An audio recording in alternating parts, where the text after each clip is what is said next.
Patay ang 2 tulak umano ng droga sa Caloocan matapos makipagbarilan sa mga pulis kagabi. Darito unang balita ni Victoria Tulad.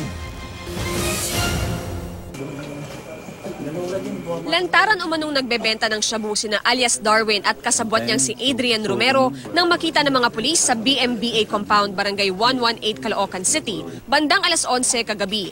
Nang makita ang mga pulis, tumakbo ang dalawa sa bahay ni alias Darwin at mula roon ay pinaputokan daw ang mga otoridad. Gumanti ng putok ang mga pulis kaya napatay ang mga lalaki. Well, may tumawag kasi sa operatiba natin sa anti-illegal drugs ng Caloocan na talamak na bentahan ng droga. Tagsagawa yung operatiba natin ng galuga doon sa lugar at naaktuhan nga nila itong dalawa na aktong nagbebenta.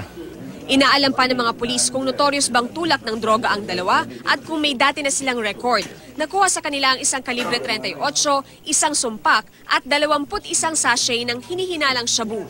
Inaresto naman ang 3 iba pa na nahuling bumibili ng ilegal na droga. Ito ang unang balita sa Caloocan City. Victoria Tulad, reporting.